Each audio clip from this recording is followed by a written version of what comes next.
All right. Hello, Speed Gaming 4. Welcome to tonight's episode of the Super Metroid 100% tournament. We are in the second round, and we do have an awesome race scheduled for you tonight between Mr. Guy Average and Bressingham. And I am joined this evening by Professor School. How are you doing this evening? I'm doing really well. Thanks for the introduction, Sire. Really excited about this matchup. Just getting queued up now in the SRL, and we're about to have this great race between these two really strong runners underway. Yeah, definitely.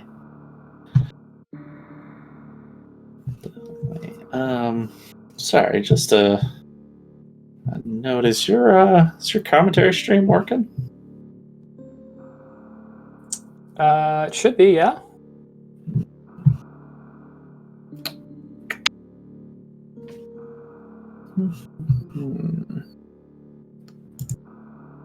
All right, getting confirmation from Tillamorph in the chat that he can hear us. Okay.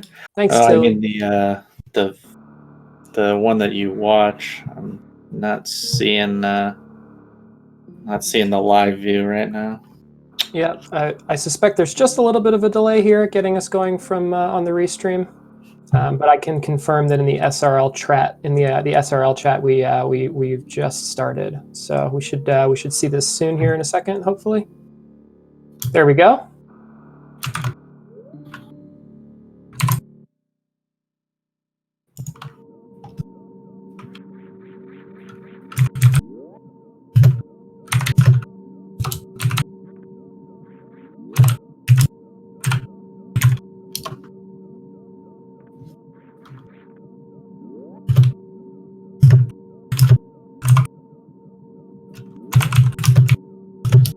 Well, of course, we do start with Series Station as always.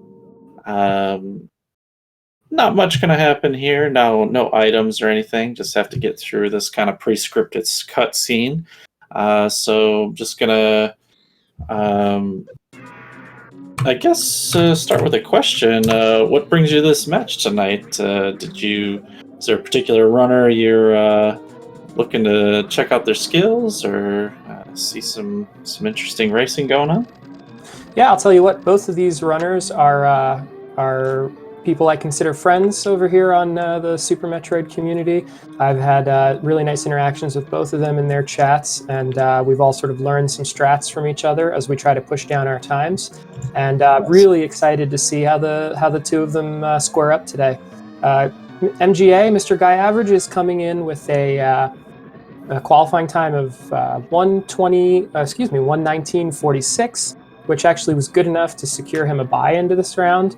And Bressingham managed to get a win over Tillamorph in the round of 48 here, qualifying with a 124.10. So both runners with really nice times here. I'm looking forward to a good race between the two of them. Nice. Yeah, definitely. We'll admit I'm not as familiar with Bressingham. I'm pretty sure I've seen him run, but I know I believe commentated a few of Mr. Guy Average's races, especially in the last multi-category tournament, and he is quite the runner to be reckoned with. I mean, I know there's a lot of great runners in this round, and even a few more than usual with the return of Hoda Ruby, and I know Oates is back in the tournament. So, but I would put Mr. Guy Average up near the top as far as skills go. Just in Super Metroid overall, he was a real force in that multi-category tournament, and he's an excellent player. Oh, absolutely. In fact, not to be outdone, not only is he pushing down his 100% time right on that 118, 119 border, but he and I have been discussing for a while ways that we could get his time. He could push his time down in any percent to sub 45. And I'll remind people, he's running KPDR, and he got a 44.55. That is a super impressive time. That is just a little bit off the old world record that Zost had set about 6 years ago in that category. So that is really, really impressive. And I would totally agree with you about the strength that MGA brings to this. Yeah, 44 is pretty close to. I mean, how low can you go on that route? Really, that's a really impressive time. Yeah, So Jack has the top time in that route down in the 43s, but 3. Okay. I think we'll focus mostly on 100% for today. I don't want to give people the wrong idea. We're definitely running a 100% tournament here today. That'll Yeah. become clear around the 6-minute mark when that route diverges. So yeah, you want to do a quick intro on what 100% is in Metroid? Yeah, so this is the 100% item collection tournament, and what the runners are going to be looking to do today is go ahead and collect each of those 100 items in the category that are in the game in order to secure that 100% and then finish that as fast as they can. Yeah, for sure. And they do have, at the end of the game, there is a screen that tells you if you got 100% or not. So we will definitely know at the end of the credits. But you do not have to do 100% of the things in the game, per se. For example, everyone will be skipping Spore Spawn in this tournament. It is kind of a mini boss, but not required in any sense. And the item that Spore Spawn guards can be had with a little trick to cut down on some time there. Yep, that's right. Sire will be sure to point out these things too as they come across them in the run. Yeah. Right now we have our runners making their way down to the first mini boss of the category. This is pretty much standard in almost all categories. This is the bomb chorizo. Locks up this second major item in the game, which is the bombs. And we'll see how they handle this and whether the RNG is fortunate to them. Sometimes BT can be a little bit stingy with those drops. Yep, you don't want to see the heads come off. Oh, Mr. Guyaverage having a little trouble with the drops already. Looks like he's recovering all right, though, and finishes up pretty quickly. Bressingham, he did blow the head off, so got a little bit of an extra animation, and Mr. Guyaverage takes the lead with that. Yep, fortunately for MGA, though, he was able to, despite taking that damage, same for Bressingham, both of them able to leave with full health and ammo, which is really the goal at the end of that fight. You don't want to be fighting that uphill battle of having to deal with either recovering your energy or your missiles on the way to that first E-tank. Yeah, and depending on what route they take, just because it's 100% does not mean that this run is gonna necessarily be safe until quite a bit later, kind of after the wrecked ship part. So they do need to manage their health still, and be careful not to take any untimely deaths. Yeah, for sure. Got a question in the chat about the seeds of these runners. Mr. Guyaverage came in with the 10th overall best qualifying time of 1:19.46, and Bressingham a very strong 1:24.10, putting him in the 23 slot overall. Yeah, this is a round 2, so I think as you mentioned already, Guyaverage was sitting on the bye. He didn't have to play in the first round. And Bressingham coming in to meet him off the Telomorph match. That it looks like it's fairly close. A couple minutes between them, but not too much. I didn't catch that one personally, but both of those runners, I mean, I've definitely seen them once or twice before, and they're excellent runners. Yep, that's right. And so here's our true route divergence. This is where you figure out whether you're going for any percent, if you're going for another category. 100% here, we're going to go into the back of this early supers room and collect this reserve tank and these 2 missile packs. And this is where you really get started into the meat of the 100% category. Yep, and in case you haven't, Mr. Guyaverage, he got it under the first gate, but then fell through the crumble blocks. That's unfortunate. Yeah, that is about a 6-second time loss, but with good movement here and a nice quick drop, he should be able to. It looks like he's going to be able to execute this quick drop okay, and then get right back up before that crumble floor recloses. Yeah, doing a little early soups Mission Impossible there. That's right. Bressingham also missed it, so Mr. Guyaverage maintaining the slight lead at the moment.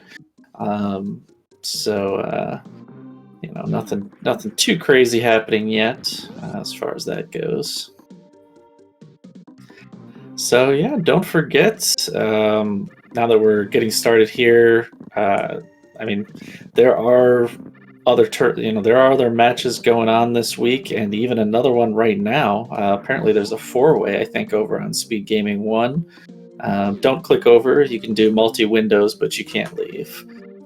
Um, and so definitely a lot of matches going on. A lot of excellent runners in the tournament. The winner of this match actually will be going off to the winner of the Kip Nevdi match. It looks like, which should be quite an interesting one.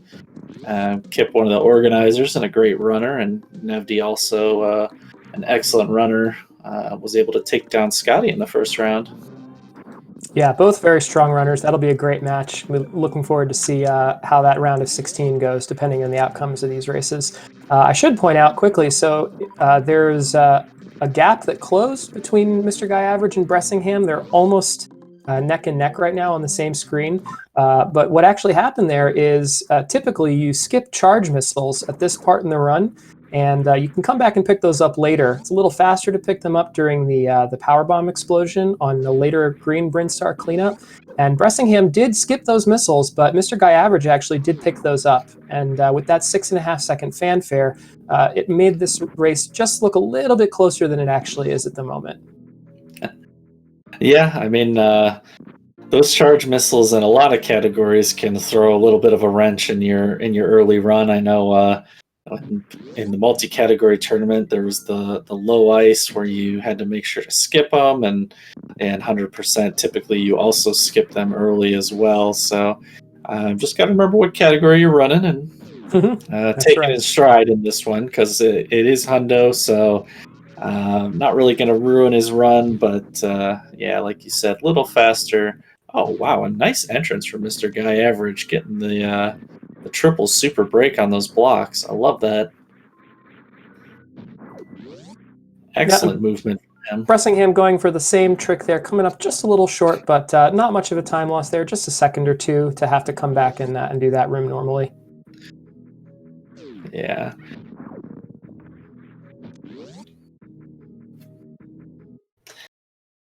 And we are coming up to the first boss. So we'll see if Mr. Guy Average can take down Kraid without catching any legs. And actually, Bressingham coming in not far behind, so we're going to have pretty close together Kraid fights here. Both setting up for the two missiles. Textbook from Mr. Guy Average. Excellent Kraid quick kill. Bressingham looked a little slow, but he got it in. Nice job. Both of them got that last missile in just in time, fortunately. Yeah, definitely. So you really want to avoid having Kraid stand up in this fight, especially in a race like this. You really want to stay on your opponent's heels, make sure that they can feel your presence there the whole time. It can be a really long fight. Yeah, and as you mentioned, Bressingham, I guess you would say, is the underdog in this one. And so he really needs to execute. So, starting off strong, making sure to hit that great quick kill. His movement's been pretty good, remembering to skip that charge missile. So, keep it up for the moment.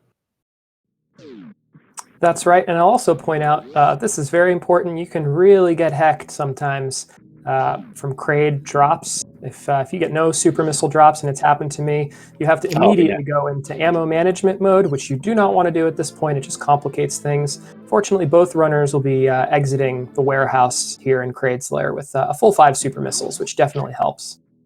Yeah, that Kraid fight, if you're not familiar with it, it goes wrong really quick, because a lot of times you'll take some hits too.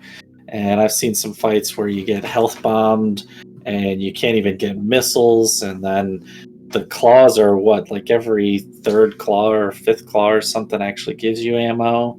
It's not every claw that gives you ammo, and it goes wrong in a hurry. Yep, it sure does.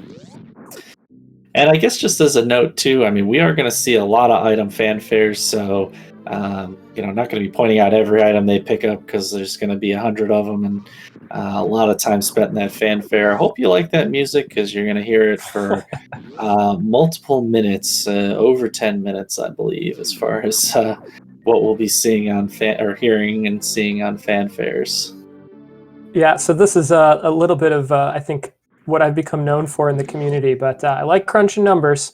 I was over in Zost's chat the other day. We were chatting with some of the folks in there. Not only are there 10 minutes of item fanfares, but if you include all of the 345 plus door transitions, you get that plus the cutscenes. We're talking about almost half an hour of idle time in this category. Wow. But the way that it's spaced out is actually really nice. There's no large text mashing through menus or anything. And those 3 seconds that you get in those door transitions, I don't know. For me, that's just perfect for realigning a grip or doing something to mentally prepare myself for what the strat is in the next room. So it's a lot of time, but it really goes by quickly. Yeah, definitely. That's really interesting. Over 30 minutes in this run. Whew. So, and it is not that long a run. I mean, at the end of the day, Mr. Guyaverage, what am I doing in 120, both of them 120s or low 120s, and a half an hour of fanfare, and you're only actually playing for 40, 50 minutes. Dang. Yep. Oh boy, both of these runners doing a really nice job through their first trip on Norfair, both executing the top side strat on the Rising Tide room where that lava was coming up, and both of them doing a really nice job sniping King Cac there and making their way up towards the speed booster item. Really beautiful movement from both runners. Yeah, Bressingham was super clean on King Croc, and then took the King Cac, Almost, we're getting there. and took that sweet deboost towards the door. It looked really cool, and he definitely executed it very nicely. We'll see how this speed farm goes here because Mr. Guyaverage had no luck from the Sovas and is now sitting at just the one super missile. So we'll see how these speed farms go. This could make a little bit of a difference in how long he decides to spend here. Ooh, he had to do 3 farms. Yeah, and that is partly in general a mistake from him. He shot one of his supers into the ceiling at the missiles, going down to speed. So, so far, Mr. Guyaverage has not been super clean in this early game. We saw an issue with the farm on BT and a few movement things. So he's leaving the door open for Bressingham to, maybe come in with an upset here. He needs to settle it down, settle into the run, or Bressingham might press him. Yeah, absolutely.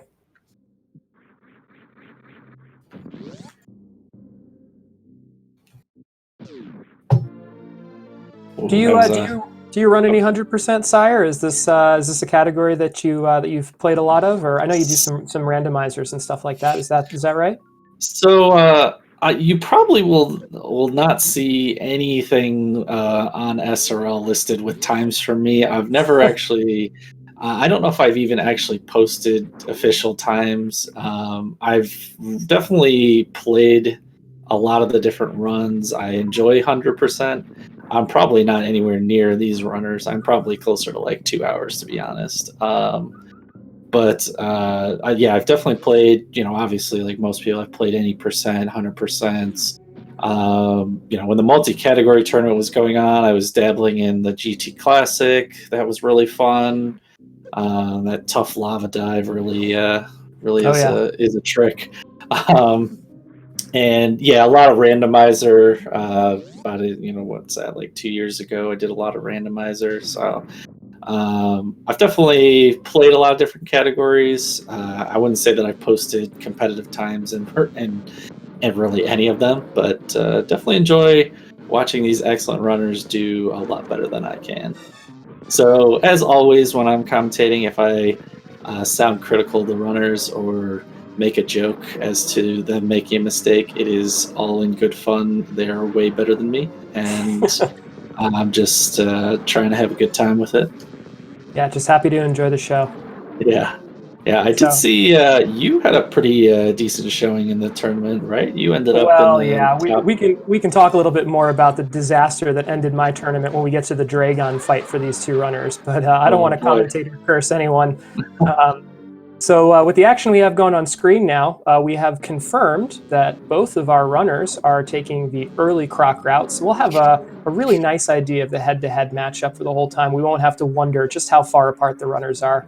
They are both descending into this part of Norfair to deal with this croc fight, and I'd say both of them had a pretty good luck with the RNG here. Croc can be kind of a jerk sometimes with those swipes, and they each got a couple swipes, but nothing really too frustrating from either runner. So it looks pretty good for both of them. Yeah, definitely. There was some good croc fights, and yeah, now we have the firm knowledge of the early croc or late ice, whatever you call it. Basically, that they're gonna both avoid any ice clip trick, for because it's terrible.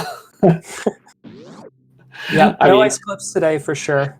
yeah, I mean, I know I've seen the top runners, they have their setups, they do it first time every try, but I mean, I've been in that room for, well, until I die from those little Puyo things and still not been able to get it. So, no reason in a race setting like this to even chance the ice clip ruining your day.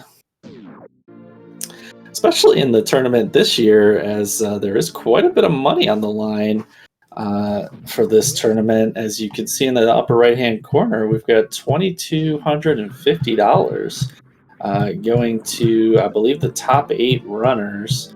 And that's, I think, the most money of any Super Metroid tournament.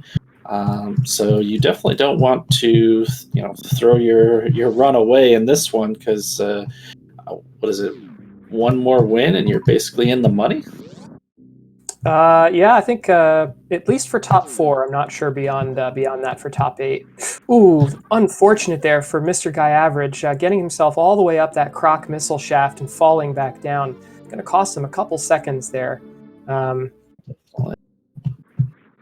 as both of these runners are going to try to clean up the last of these items that they have down in this lower part of Upper Norfair below Croc.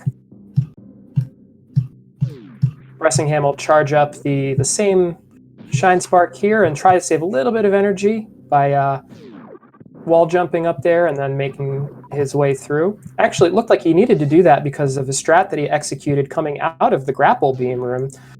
Usually you do a nice sort of blue suit, get some speed, and run yourself all the way up and use the grapple beam to grab onto those to those waivers up. Not the waivers, the, oh gosh, what are they called? Rippers. The rippers, thank you.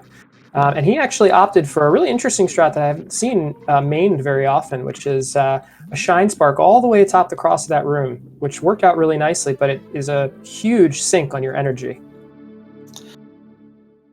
Yeah, I mean, depending on what your tactics are for the next part of the game, maybe at some point he's planning a ship refill. I know some people in this kind of run do route that in before Gauntlet, but yeah, definitely ate up a lot of his energy. You see, he's almost a whole tank down, or was a whole tank down on Mr. Guy Average.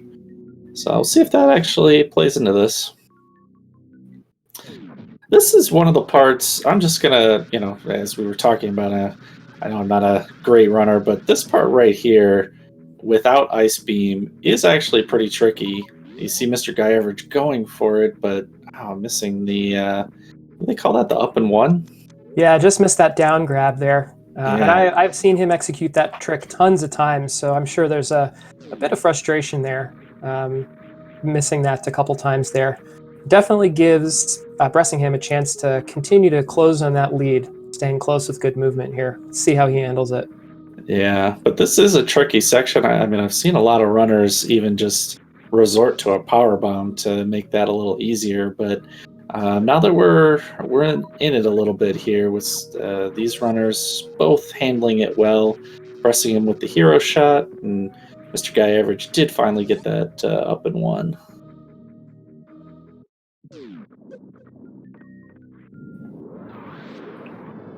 Yeah, so now both of our runners picking up one of these more often forgotten, the hidden missile packs here behind Oh, the wow. alpha power bombs. Did you see Um, Mr. Guy Average's movement in that room? Sorry yeah, to. that's okay. I saw That that as was well. I hate that room with a passion. It that is was some of so the difficult. slickest movement I've seen in that room.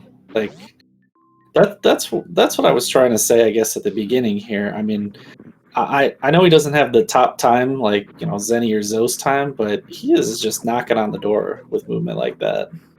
I totally agree. Just looking over at the leaderboards right now, it looks like MGA is in the top 20 for pretty much every single major category, except for any percent right now, which is really impressive, including the 18th best time in 100%. So Yeah, certainly over the course of a long run, you'll see a lot of rooms like that from Mr. Guy Average. yeah, that was a beautiful room there from him. And that room it's just I mean, I know for top runners it probably doesn't slow them down, but it's just a little bit awkward. Like you can't quite make the one platform on the right, and you need a wall jump, and then there's Cax, and then he used the grapple beam to pick up the super drop. It was beautiful. Should have clipped it. I'm not a big clipper, right? Well, and I don't have the window open, but somebody should clip that. Oh no! Oh, Bressingham, that's so unfortunate. Missing those moat missiles and having to go back and grab them again with these grapple strats. That's unfortunate.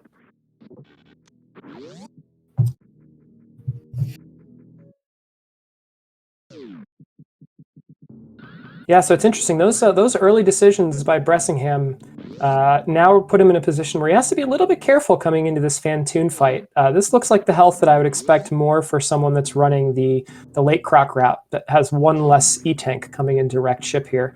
So we'll see how he handles this situation. There's energy in the reserves too, so no crisis situation yet, but definitely wants to be careful in that Fantoon fight.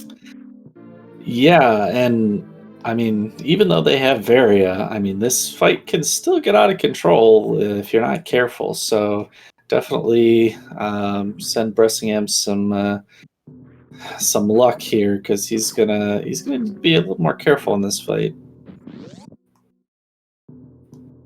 You'll see on the right hand of your screen here, Mr. Guy Average is going for the X Factor strats.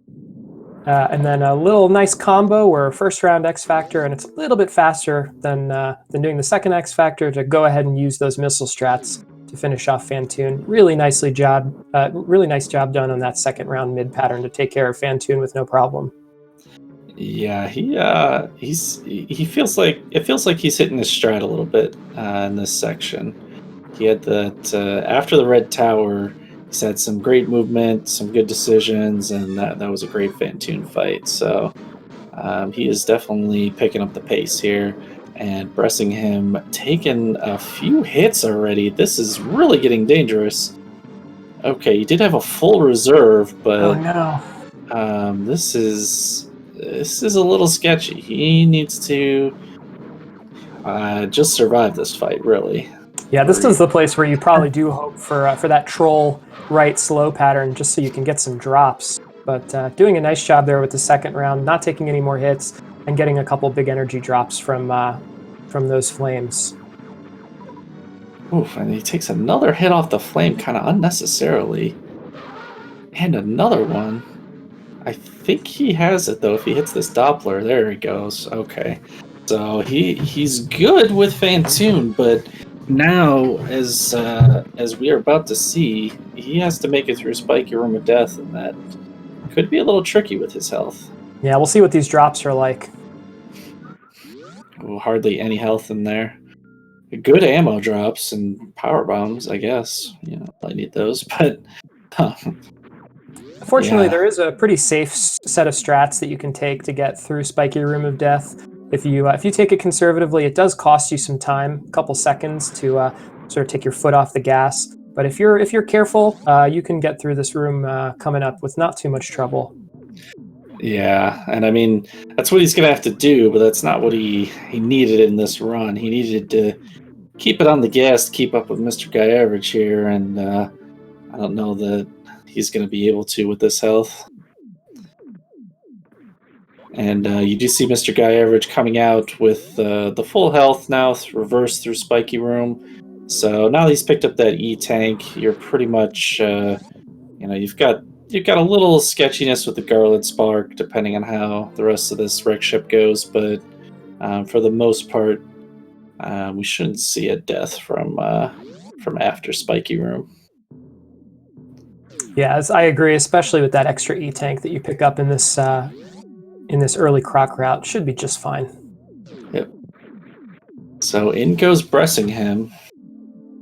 Hold on to your butts.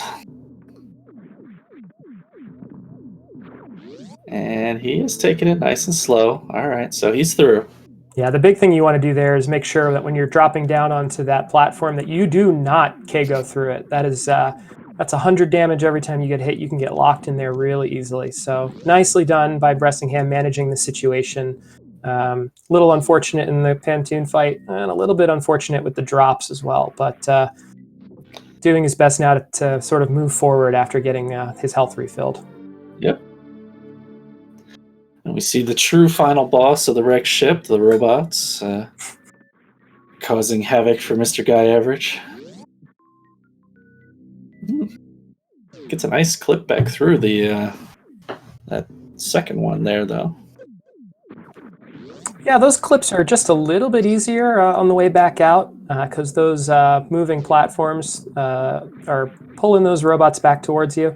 And to execute that clip, what you want to do with Samus is get some iframes and use that invulnerability to push yourself through the robots while they're moving in your direction. Those tracks definitely help with that.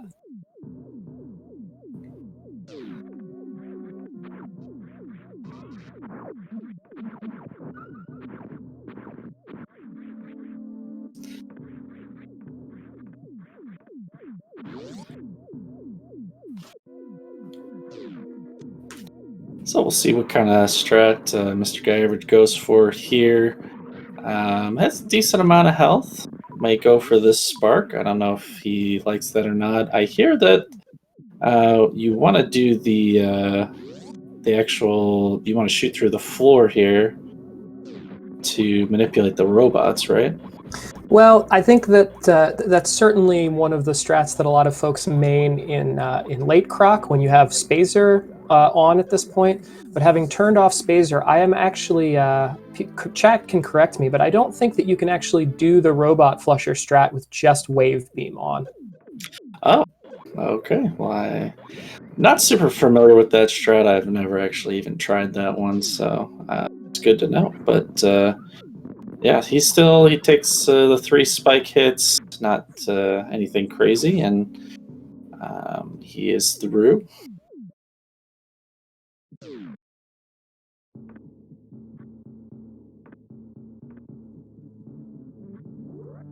Yeah, and here's the painful process of having to get these robots down into these holes so you can clear the way for this reserve tank spark. Well, and the one good thing about that area with Hundo is you've got plenty of missiles to do it. You saw Mr. Guy Average unloading those missiles on those robots and still having 28 left. So unlike an 80% run or something like that, he still has plenty of missiles. Yeah, no kidding. I did an 80% run the other day after doing nothing but 100% for the last 3 weeks. And I got towards the backside of the game, and I'm thinking, where is all my ammo? This is awful. Only 20 missiles.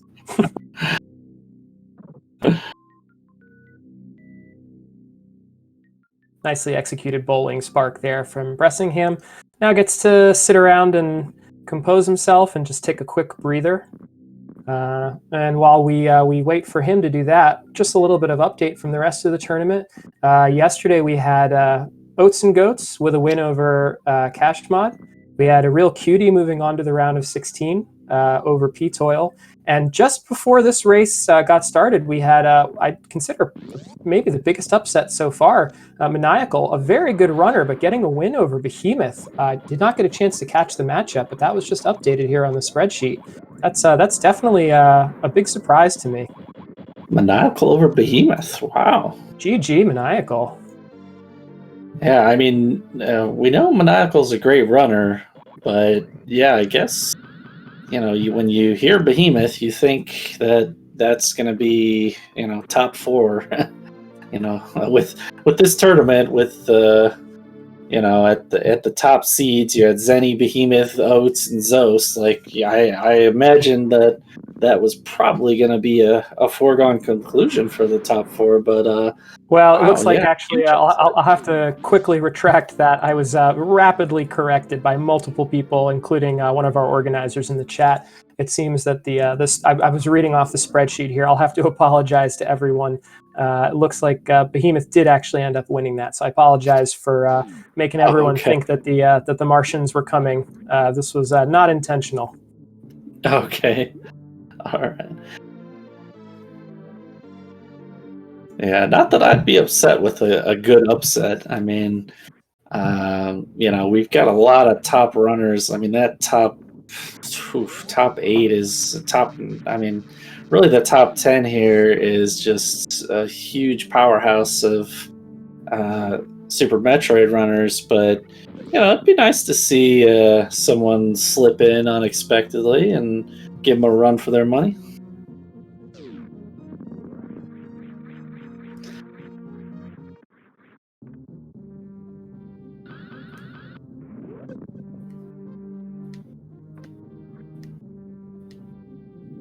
So Bressingham opting to conserve a little bit of energy here and make a little bit of a climb up through this landing site. Instead of going for the direct spark from the ship, climb up there, do the short charge, save just a little bit of energy coming through, and ensure that since his reserves are empty after that Fantoon fight, just making sure there's enough left to do this gauntlet spark here.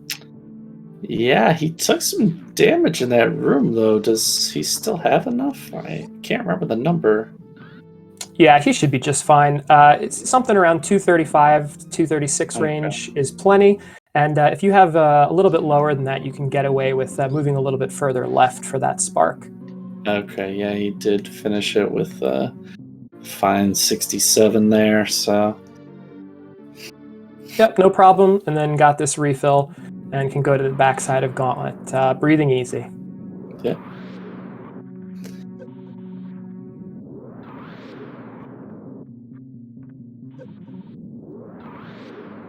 Mr. Guy Average down in the Edicoons area. One of the worst areas from your childhood. That's right. And doing a nice job to make sure to clear that invisible gap there on the way to those super missiles and that energy tank. Certainly a time loss that you want to avoid. Don't want to slip up and miss that jump. Same thing for where we see Bressingham here in Gauntlet. Both of our runners able to get both of these missile packs at the bottom end of Gauntlet without any issue. That's another place you definitely don't want to have to be retracing your steps. Oof. Yeah, I calmed one other match in this tournament so far, and I think it was Canadian Al. He had the perfect lineup for those, or what looked like the perfect lineup for that quick fall, and he when he fell, he started breaking only one side of the blocks, and it was a big scare. He saved it, but it was pretty interesting. I'd never seen it. I mean, he must have been a pixel off or something. It was crazy. Yeah, a lot of runners opt for that quick drop there through those blocks, and you got to be really careful because you go a little bit left or right on that D-pad, and then gosh, that's just adding minutes to your run. You do not want that. Ooh, nice Mission Impossible for Mr. Guy Average, and I guess that's and the D-boost to exit the room. That's beautiful. Nicely done. Yeah, he's in stride right now. He's killing it. And unfortunately, Bressingham is now, I would say, losing time. And Mr. Guy Average has just hit the gas, and Bressingham's still playing well, but you see him get caught up even a little bit in this room, trying to do some deboost, and just having a little bit of struggles now in the mid game here. And I mean, you were talking about it earlier, talking with Mr. Guy, with both the runners about strats and everything, but Hundo there's a lot of room strats that and a lot of times they're very different than any other category because you have such a different set of items. So you're going to see a lot of interesting rooms, a lot of different things, and a lot of it is these execution on these room strats.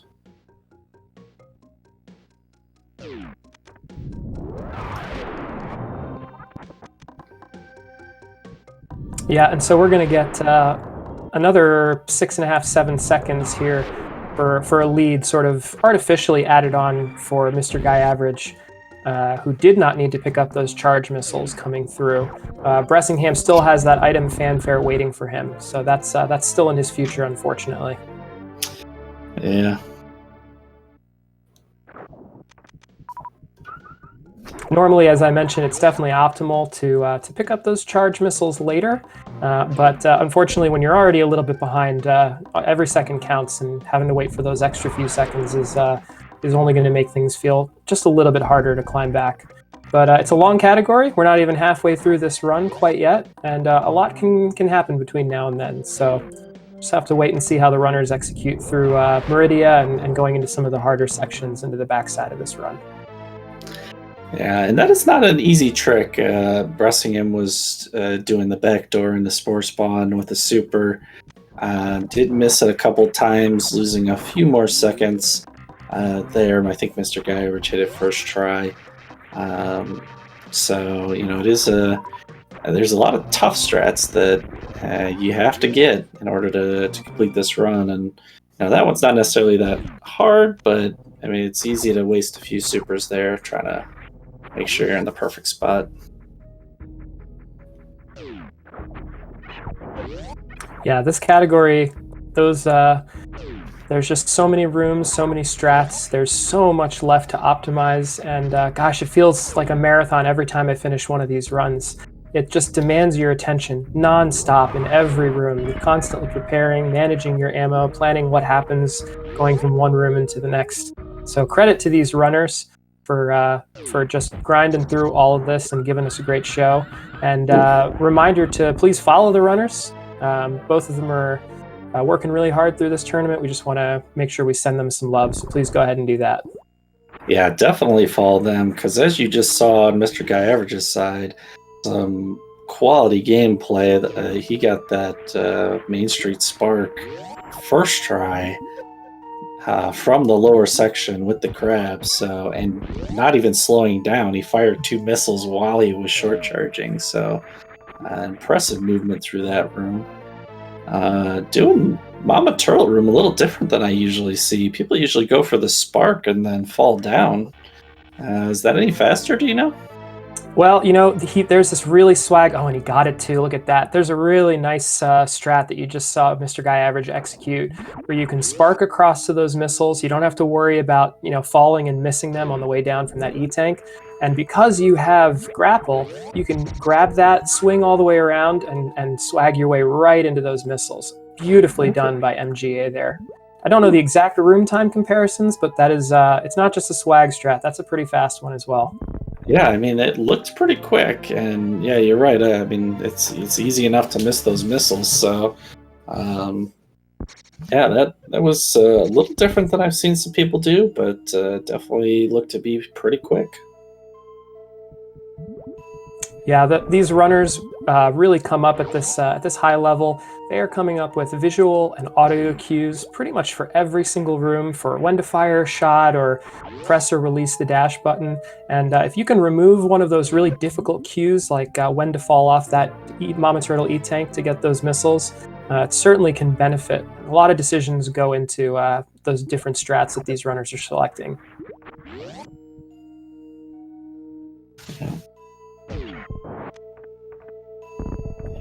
And Meridia here is a kind of a tough section of this run. There's a lot of rooms. I mean, in any percent you wouldn't even see.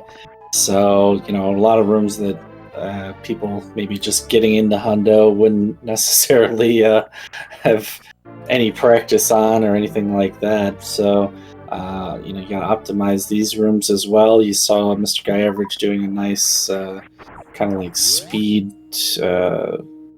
I don't know, slalom vertical slalom there, and not bonking on any of the platforms.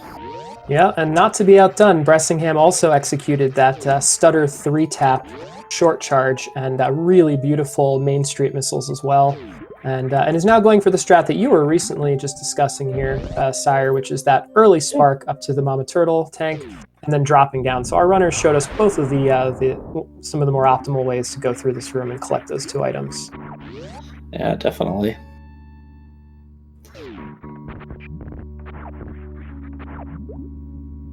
All right, Sire, I got to ask you, how do you feel about our friend Batoon that we're about to see here? Well, I mean, once he's all fried up, I mean, I'm sure he's pretty tasty.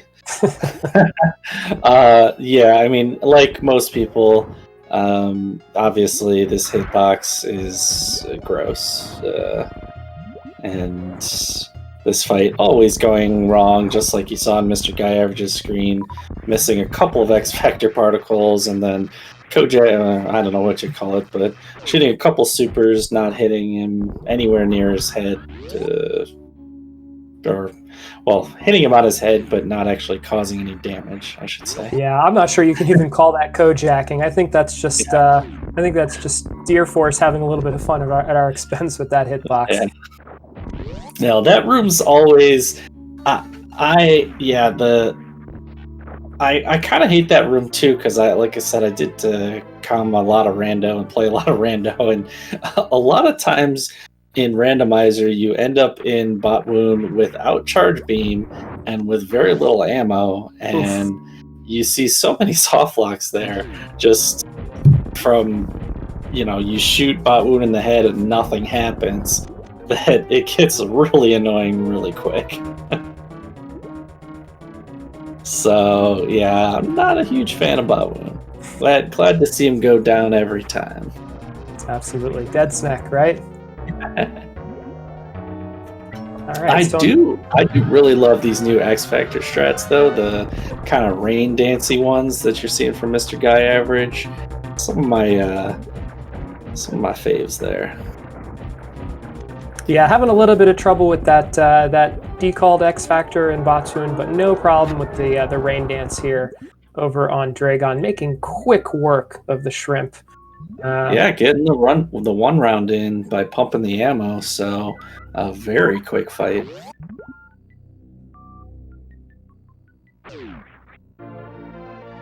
Yep, I should have taken a page out of Mr. Guy Average's book. Unfortunately, we talked about this a little earlier, alluded to it. I went for a spark to try to get the blue suit and the spike suit against Keku, and it cost me the tournament. I sparked and got some pretty horrific chain damage, which is definitely a possibility when you're fighting Dragon. Just really mismanaged that. So nice to see MGA take care of that without any problem. Oh, and the swag Wample jump too. Nicely done.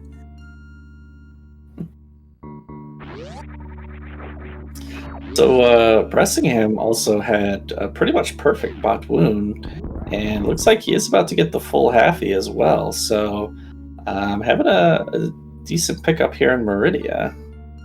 We'll see how his fight goes here in a moment.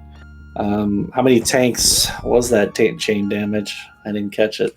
Oh boy, I emptied all my reserves too. I think it was a little bit over 700 damage, all things told. Oh, wow.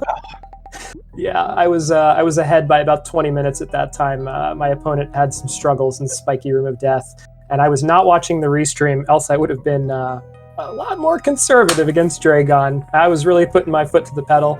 Didn't know what was going on with my opponent, and well, it cost me. But what an epic way to bow out of the tournament, I guess, right? Yeah, I mean, it has happened to everyone. I mean, even in a victory, I've seen some. I mean, even in this tournament, I go back to that Canadian Owl match. He picked up, I think, 4 tanks of chain damage. It got real sketchy there on his Dragon fight. Just barely not dying. So what I wouldn't give for only 4 tanks of chain damage. So here we have Bressingham going to use ammo to finish off this Dragon fight. Not that much slower than Mr. Guy Average's fight. And we see one of the major differences between the early and late croc route is having grapple beam for this trip into Shack Tool here. So you saw Mr. Guyaverage was able to simply use the grapple beam to go through that crumble in the ceiling, and now just sit around and wait for Shack Tool to do their job and clear out all that sand, or gosh, whatever it is, those sand-colored wall tiles. Yeah, so better question is, what do you do with Shack Tool? Do you let it live? Do you kill it? I'm all for letting Shack Tool live. Who knows? I'm not for burning any bridges. Maybe I'll need Shack Tool again in the future, so I'm fine with letting Shack Tool live. What about you, Sire?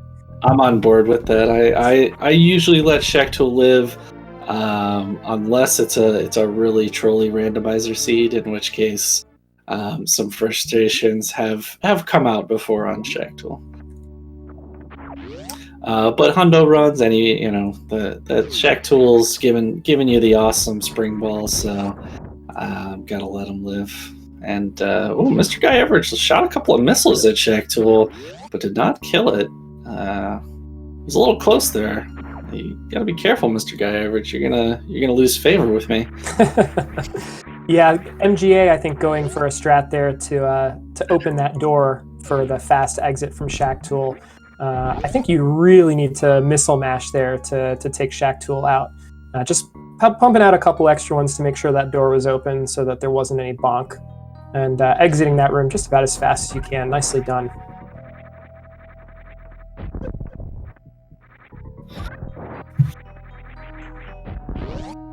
Nice quick drop through the sand there for Bressingham too. Does a little morph and unmorph here to try to get through that sand pit just a little bit faster. We'll see these runners make their way down through both the east and west side of these sand pits to pick up those 4 requisite items to make sure that they keep climbing their way up towards that 100% mark. Yeah, definitely. So have you been running Super Metroid for a long time, or is this kind of are you just getting into it?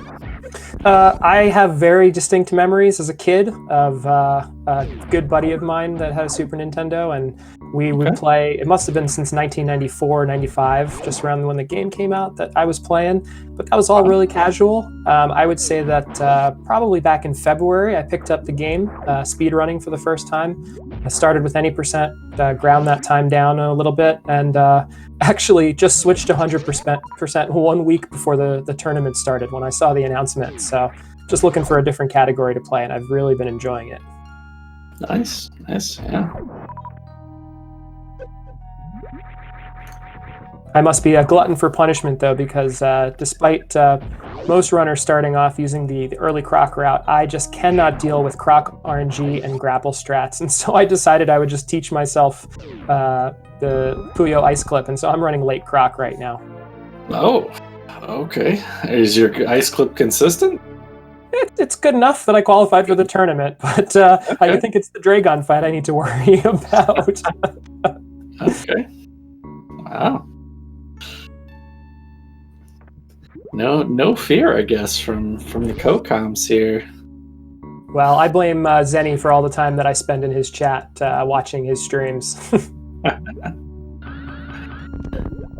So we got some questions here from chat about who's winning.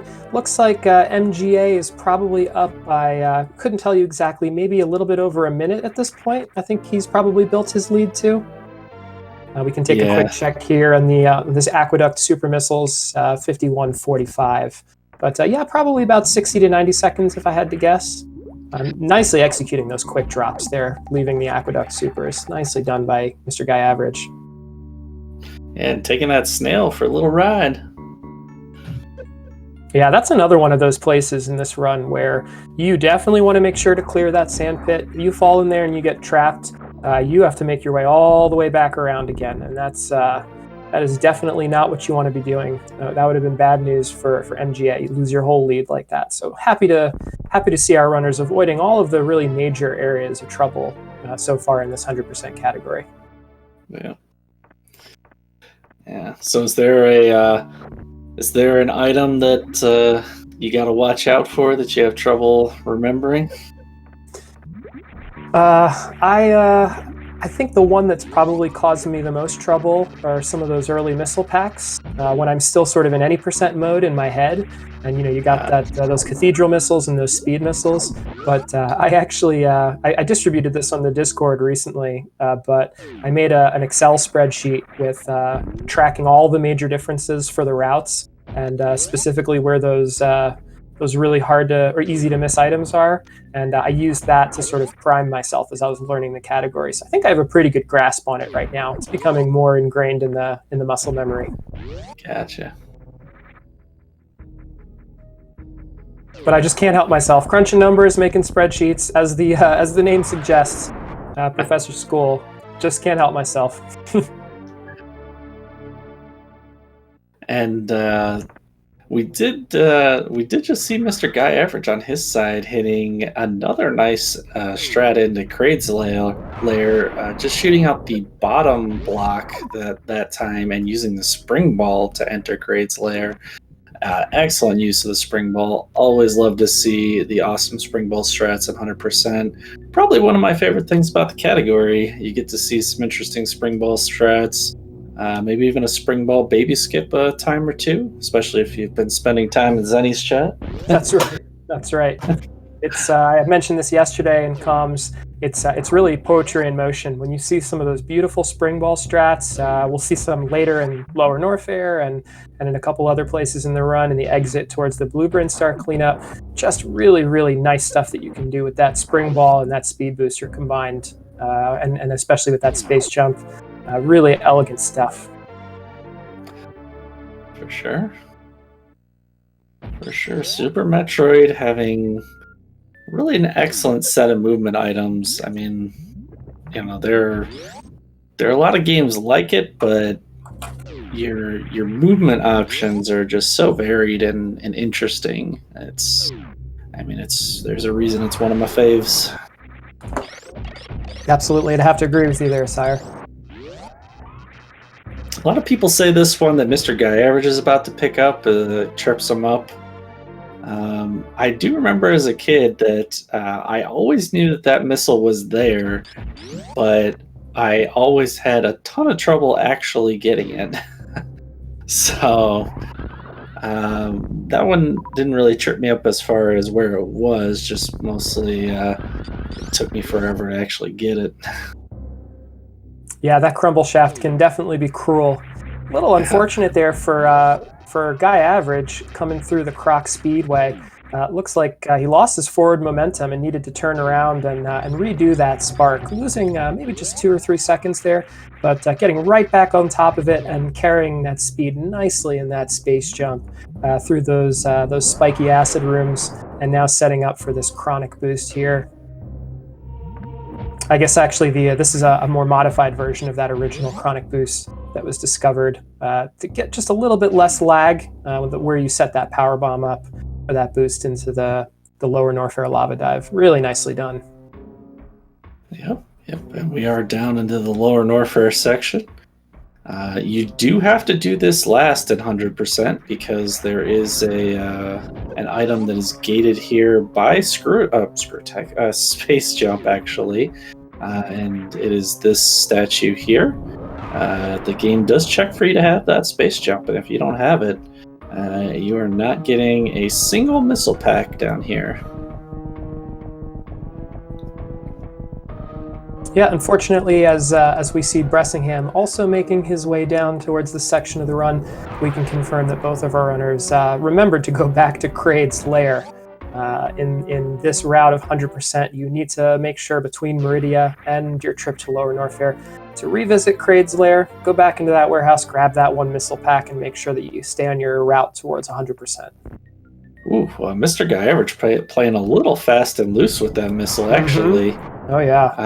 I'm a firm hold the jump button while springballing in that area. I have fallen through a few too many times to do anything else anymore. Yeah, I'm with you. I always make sure to arrest all my momentum coming through that door with a stop on a dime technique. So I make sure I do not accidentally overrun through that, fall through those crumble blocks, and have to come all the way around. That would be bad news for sure. Oh, yeah. But ended up not being an issue. absolutely blows through the golden chorizo fight there. Didn't even have a time for us to commentate on it, and now picking up this screw attack to make the rest of Lower Norfair much easier movement-wise. Yeah, the golden chorizo fight when you have plasma, I mean, you know, if you've seen it once, you've seen it 1,000 times. You stand on his foot, you don't get hit, and you blast away. So, you know, as long as you know your spot, you're good to go. And the room named worst room in the game, with 100% of the items, pretty much a breeze as well. A lot of the Lower Norfair section in Hundo is quite a bit easier. Yep, just another room in the game, as a lot of folks call it, when you have that screw attack equipped. Yeah. This is certainly not low ice or anything like that.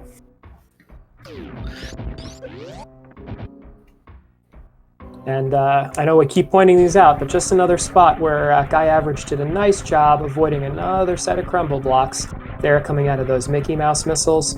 Another place where if you fall through those blocks, you have to make your way all the way back around, and that can really cost you not just seconds, but minutes in this case sometimes. So really nice to see him avoiding that. Yeah, his movement is definitely getting good again in this section, and I mean, I almost feel like he has probably opened up a multi-minute lead at this point.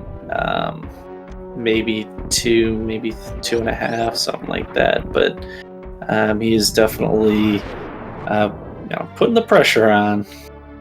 Yeah, I think that's right. And there's Bressingham with the good old spring ball strats. Appreciate that's that. what you were just talking about, Sire, right? Just mashing that jump going all the way through so you don't fall through those crumble blocks. Oh yeah, that's my actually. So I never take my finger off the jump button because there's a chance that you would still fall through. So as long as you're holding the jump button, you don't fall through.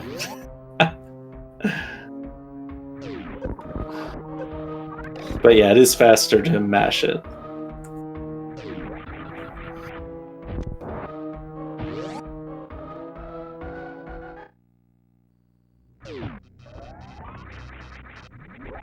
All right, and just an hour into this run, we see Mr. guyaverage entering the last major boss of this category, down here with Ridley. Just an easy 20 plasma shots.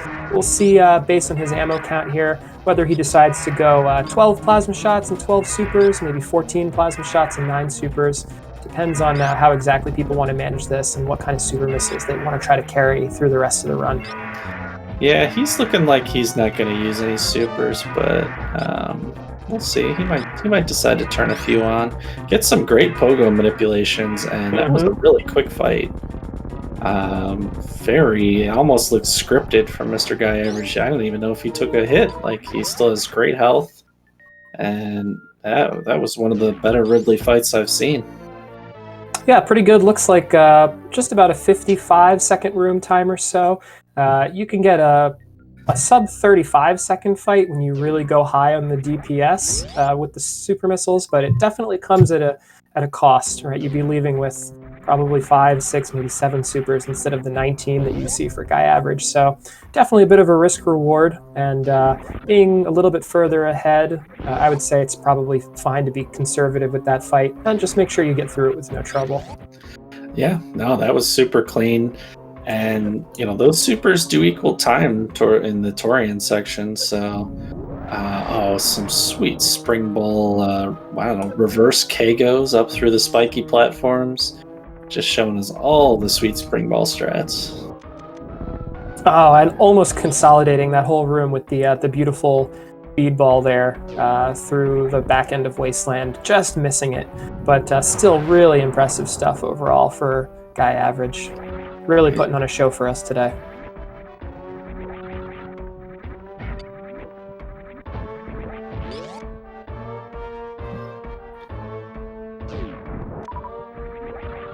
Oh, Bressingham collecting the aptly named Power Bombs of Shame. Of course, no shame in picking them up here. Definitely make sure that we get all of those 100 items.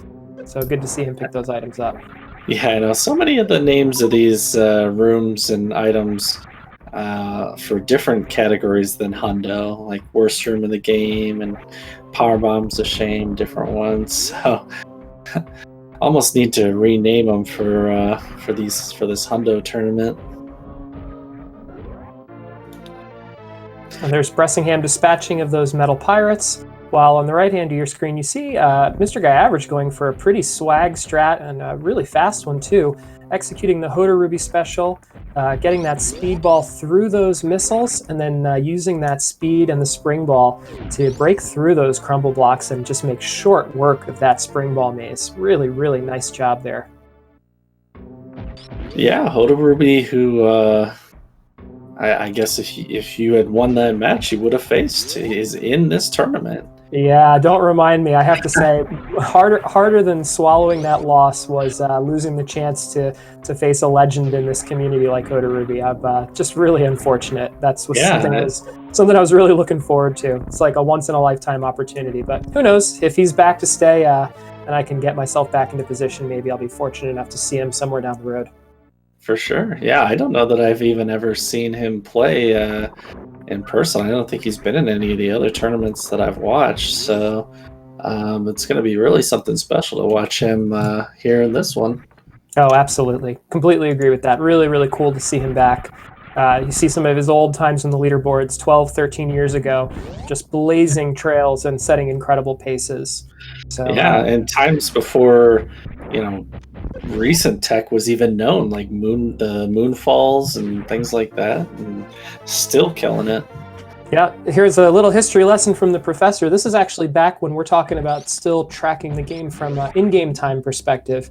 And so you'll actually go back and watch some of those old Hoda Ruby runs, and there's a lot of menuing strats because the game timer stops actually running during those menuing. And so you'll see very, very different strats executed for people that are going for lower in-game times. But nope, all real-time attack these days. Going for that real-time assessment of these runs. As we see Bressingham making his way out of Ridley's lair and through the back end of Lower Norfair. Sorry, I'm just these Bubble Mountain deboost strats from Mr. Guyaverage are fantastic. He dropped that power bomb and it looked like he bounced off it, perfectly deboosted off the waiver, and then deboosted across that little. Oh, jeez, it was just so good. Sorry. No, that's a really nice one. I always was pretty intimidated by that strat. It turns out that getting the power bomb drop, the spring ball, and deboost is pretty straightforward. The one that really makes it impressive to me is consolidating on the back end there with those lower right missiles and getting that deboost on that waiver coming back out. That's a really much harder one to execute. So credit to Mr. Guyaverage for continuing to just blaze through this category. Yeah, that's an awesome strat. And just another one of the reasons why he's one of the top 10 runners here in this tournament, and he's putting on a little bit of a show right now. More spring ball tech through I don't know the name of that room, but just showing off right now.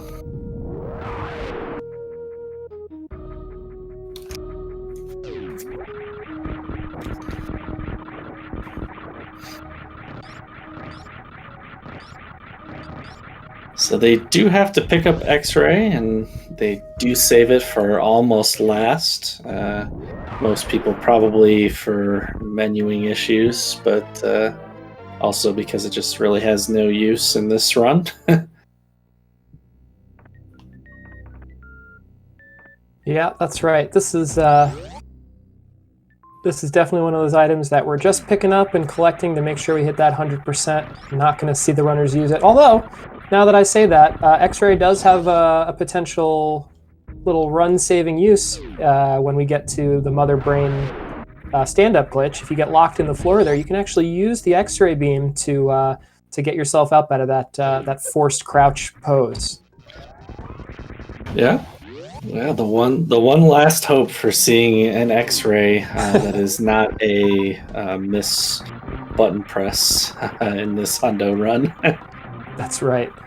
Although sometimes the X-ray beam just acts as a troll, right? You're just trying to menu through your items. You still have your finger on that dash button, and your complete momentum is stopped because that X-ray engages when you're pressing that dash button. Yep. Yeah, you gotta get good with the item cancel sometimes if you're gonna be running with the X-ray.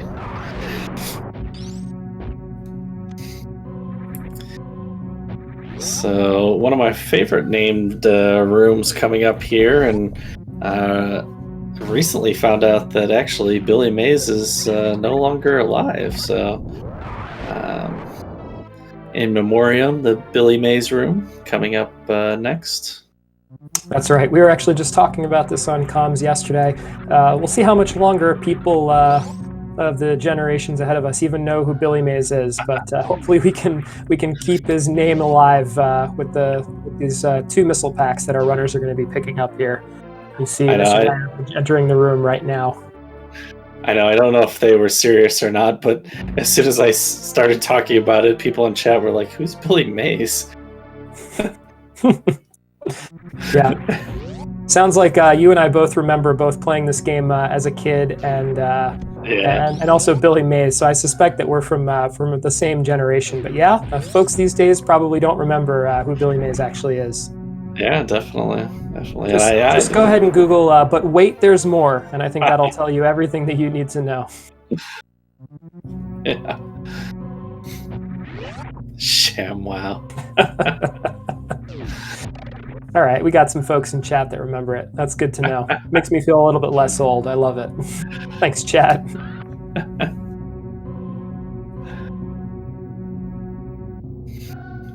Nicely done there from Guyaverage. Going to be storing this Shine Spark onto the elevator. The Shine Spark timer is 180 frames, but it does not run when you're on that elevator. So you can actually come all the way through that elevator scene and use that Shine Spark on the back end of it. Oh, and then really nice by Guyaverage using that standardized buffered spin jump to make sure to screw attack through that floor. I gotta say, heck, those one-tile gaps, they are a real pain sometimes. So being able to standardize something to get through those is really nice. Yeah, I've definitely seen some runners, even in this tournament, have to take a few jumps at that gap there at Old Mother Brain Tank. So, yeah, really nicely done there by him. Mm-hmm, absolutely. Doesn't look like much if you're not familiar, but it's a couple of one-tile gaps that are pretty annoying.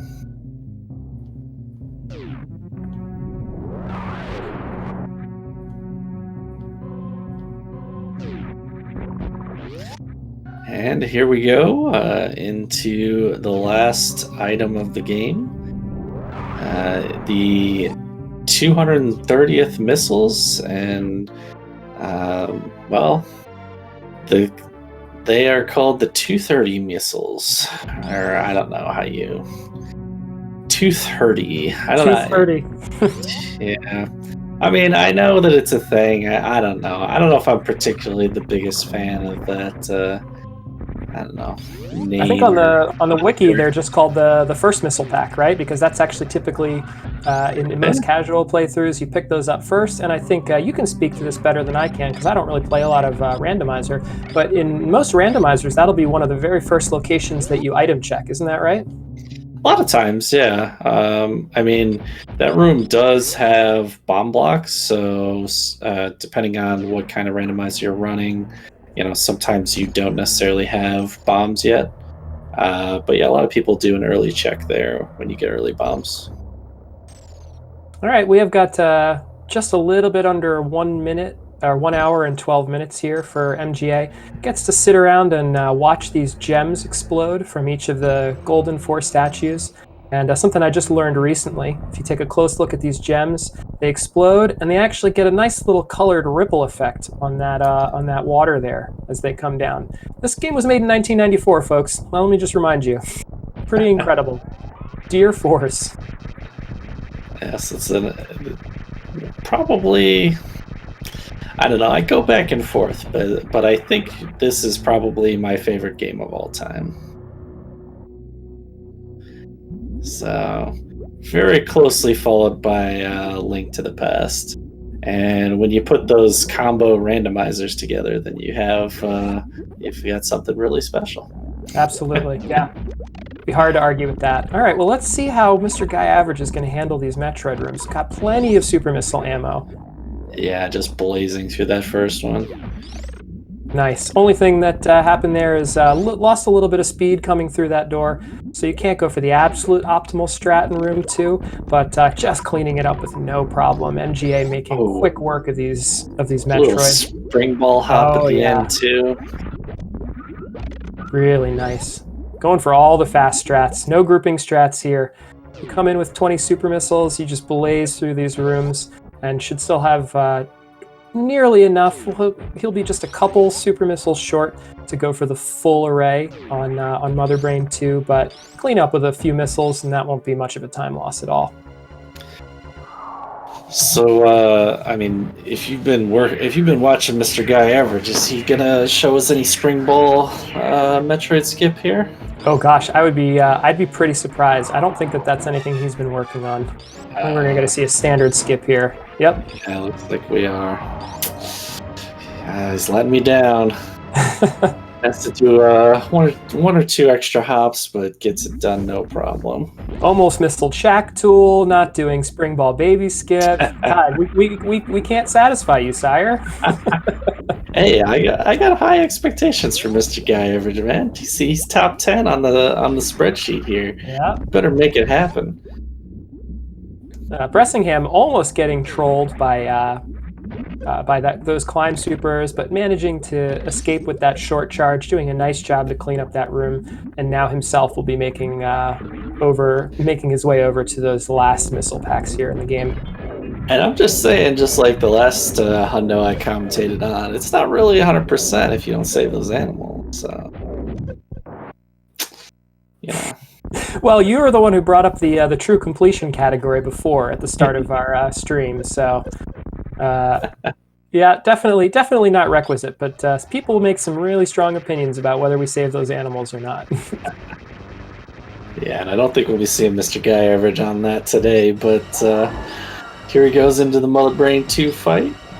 That's right, damaging down in that acid and taking a couple intentional hits off of the transition of Mother Brain 1 to 2 to lower that health and make it a little easier to set up for that stand-up glitch where you want to have just between 700 and 800 energy in order to ensure that you can get through and execute this trick properly.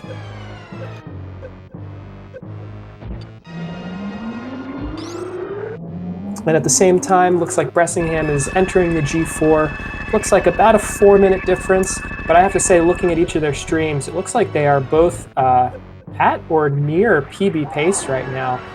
Really impressive run by both of these runners. I'm super impressed by what we're seeing today. Great movement from both of them. Yeah, definitely. Yeah, now you see Mr. Guy Average with a little bit of a visual glitch here. Samus's body looks a little bit funny in that space jump crouched position. The game tries to force Samus into a kneeling position here in 2 different spots of this Mother Brain 2 to 3 transition. And that was one of them there. You want to make sure you're off the ground for that. And then the second time is just as this baby detaches right there. Oh, he got locked. And well, there you go. There's that X-ray use. If you blinked, you missed it. So just using that X-ray to break free from that forced crouch, and now charging up these shots to try to expedite this Mother Brain 3 section of the fight. He's being pretty aggressive with that baby too. You do have to be careful. Well, now he's settled down a little bit, but you have to be careful not to get the baby stuck in a position Mother Brain can't shoot it. That one is a bad day as well. Yeah, that's right. You want to make sure that baby doesn't get locked in a bad position, and you need to have 10 full sets of onion rings connect before that baby can detach from Samus and fly off screen. So you want to make sure that you're timing those jumps to hit Mother Brain's head appropriately, so that you can actually make sure those onion rings are contacting with the baby as the game intends. It was a decent stand-up from Mr. Guyaverage. Just needed a couple of those hyper beam shots to finish the job. Did he just morph going through there? That was weird. Yeah, so this is actually a faster strat. I'm not sure who exactly found it, but I saw Zost and a couple of the other top runners maining it. It can be really hard to get that turnaround and morph without totally messing up that door transition, but it allows you to unmorph and then down back past that platform and speed up that room by about 20 or 30 frames. Oh, okay. That's weird. I've never seen Zenny or Zost actually do it, but I guess I haven't actually caught one of their Hundo practices for this tournament. So, but that's cool.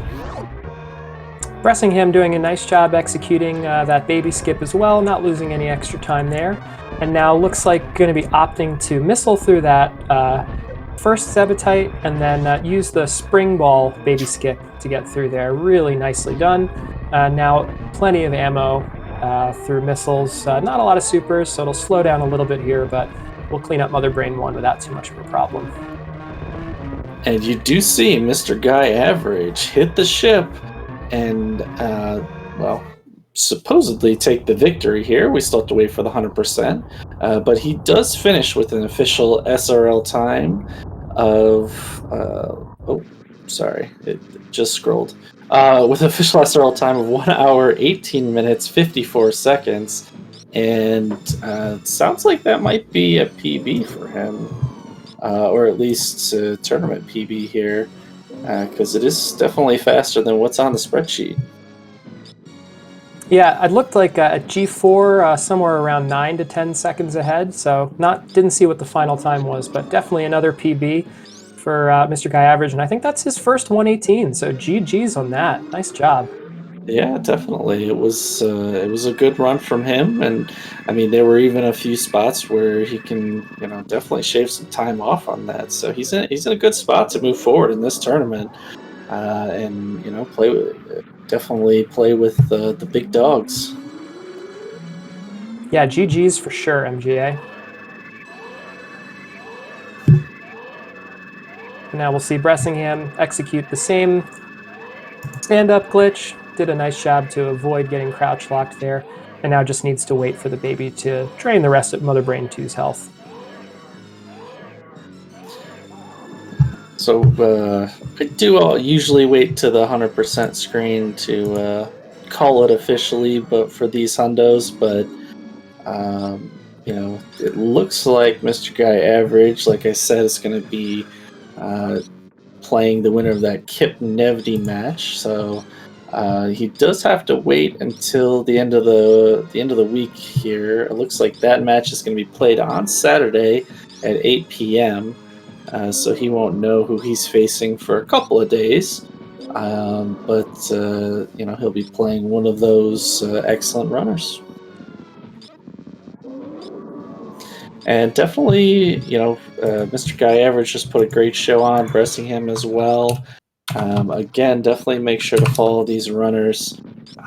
Two of the good ones here, and I got to make sure to give them a quick follow over on their channels. Yeah, absolutely. Please do remember to follow these runners. They both put on a fantastic show for us today. Looks like Bressingham also way ahead of his PB. We were really treated today to some fantastic 100% from both Mr. Guyaverage and Bressingham. Yeah, definitely. And he finishes up. Don't forget, there's of course going to be more 100% tournament going on all weekend long. Looks like Thursday night at 8 p.m. You've got Ashter versus Sasho Boss. That should be a good race. You've got Friday at 8 p.m. White Mage Becky playing. I don't actually recognize his name. Sorry, Azulino? I don't know how to say that. But then Saturday at 1 p.m., Shiny Zenny getting in the action versus Toasty. That should be fun. Absolutely. And it looks like the Zost match of the week is going to be also on Saturday at 10 p.m. versus Kaznode. So a lot of good matches yet to come. All the top 16 had a bye, so they all are having to play right now and earn their spots in the next round. That's right. And as Bressingham is getting ready to done here, we do have confirmation of the 100% item collection rate.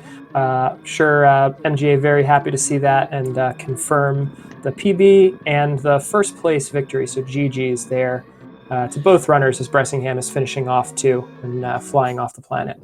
Definitely GG to him, making it official and punching his card into the next round 3.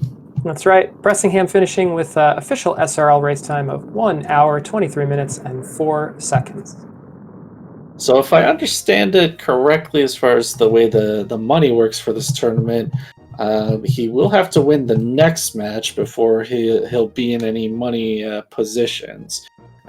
So he's getting closer, but he does need to win one more match to get into the option to win some cash from this tournament, which is both, it's just one more match, but it's one more match versus Kip or Nevdi, so it's gonna be tough. Yeah, but that'll be an exciting one for sure. As you mentioned, Mr. Guyaverage, a very talented runner, and certainly has the capacity to pull off even better times than that 118 we saw today. So I think we're really we're in good shape here to see some exciting matches through the rest of the tournament.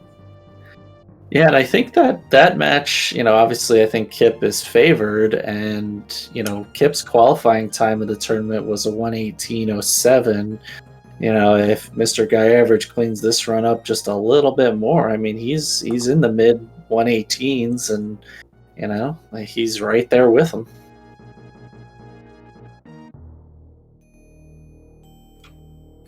So yeah, we're getting things are starting to heat up in this tournament, and it does look like we are joined by Bressingham. How's it going tonight? Hi, good. We got MGA joining us now as well. GG to both runners. Thanks for a great show today. Just fantastic. I think you both PB'd. Can you confirm? Yes. Yeah, that's a PB for me. Awesome. Great games, guys. Yeah, so incredible run from both of you. Thanks for putting on a good show. MGA, you put on a nice one for us today, gave us a PB. How do you feel about the run today? First 118, right? Yeah, it's my first 118, and honestly, it's worse than my last PB. But I guess it's a 118, so yeah. It's worse than your last PB, but it's at least about 10 or 15 seconds faster. Yeah. Yeah, that had a lot of mistakes, a lot of silly mistakes too. Like I messed up a bunch of stuff that I usually don't mess up, which is weird. Yeah, we definitely saw a few issues early on, and even with like you were going for the up and one and red tower and everything, and but then it looked like it settled in, and it definitely, I mean, it was a great run. I would say the second half, or maybe even second 3 quarters, was really great. Yeah, everything once I got into Meridia, that's when it really started to go very well, and I actually golded a few splits, which was kind of surprising in a race. Yeah, I think with the exception of the Batoon fight with that missed X Factor, Meridia was more or less flawless. It looked like you really hit your stride there in Meridia. Yeah, definitely. And Bressingham, I got to ask you, you were in a little bit of a rough situation there with your health coming into wrecked ship. How were you feeling going into that Fantoon fight? I was definitely much lower than usual there. It was mostly because I fell in the acid and cosine room, which is just a huge tank on health. I'm just glad that I survived, honestly. I was really nervous, and as soon as I missed the X Factor, I went on tilt mode. But then I stayed safe in the spiky death room, so. Yeah, it was a nice job, I think, to clean that up and then and still PB by a significant amount despite that. So nicely done. Yeah, well, definitely well done holding it together there. Fantoon always seems to go wrong, so good job pulling it back for the rest of the run, and definitely some excellent. Your X factors and for example on the snake were pretty good. So, or no, did you do ammo on them? I'm sorry. I do X factors on Box Moon and Dragon. Okay, you did, yeah. So yeah, because I remember the snake was one round for you, right? Yeah, I think so.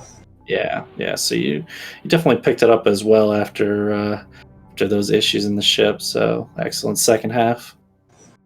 Yeah, I had a lot of mistakes early, so most of the run was carried by the mid late game, I think. Yeah, definitely.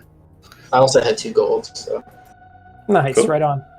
So just one more question from me. MGA, you've got the winner of Nevdi and Kip coming up. How are you feeling about that? Do you have a preference as to who you face? Preference, honestly, they're both really good runners, and they both run late croc, so they have the skill for it. Yeah. So both of them are going to be really hard to face, but I'd like to especially go up against Kip because that'd be really cool. You know, he's one of my inspirations for running SM, so that'd be nice. For sure. Nice.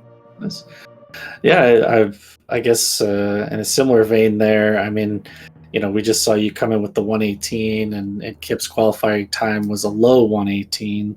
I mean, you're gonna have to go full out for that to keep up with him there. Do you think you could be able to clean this one up and take him down? Hopefully, I'm gonna be running Hundo for the next week, so. All right, make it happen. I want to see it. And what about you, Bressingham? Are you going to continue grinding 100% now, or are you going to switch to a different category? This run had enough mistakes for me to want to do some more runs. I think I can get a 122 at least. Nice. But after that, I'm going to move on to 69%. So shout out to that category. Yeah, getting a lot of traction these days. A lot of top runners having a little bit of fun playing that category for sure. Yeah, I really enjoy the category extensions. Have some fun with that. Well, good luck with your 100% grind, getting that time down, Bressingham. Good luck with your preparation for whoever your next round matchup is, Nevdi or Kip, Mr. Guy Average. And thanks so much to both of you for a really great race today. Thank you. Definitely. Thank you for coming. Yeah, GG to both of you. It was a great race. Yep, GG's. Alrighty, and I guess that should just about do it for us here on what are we on? SpeedGaming 4. Definitely, like I was saying, come back tomorrow for some more of the Metroid 100% tournament. We are just getting fired up. Absolutely. Thank you so much for joining me on commentary today, Sire. Thanks for everyone in chat for participating. We'll just remind everyone one last time to go ahead and give those runners a follow. They're really going all out for us here. So thank you so much, everyone, and we'll see you next mission. Yeah, definitely. We'll see you next mission, and follow Professor as well. He was a runner in this tournament, and sounds like is pretty good player as far as this Hundo run goes, and pretty knowledgeable. So give him a follow. Make sure to check out his grind as well. Thanks very much, Sire. Appreciate that. All right, everyone. Have a great evening or whatever time of day it is. Stay safe and come back for some more Super Metroid tomorrow. All right.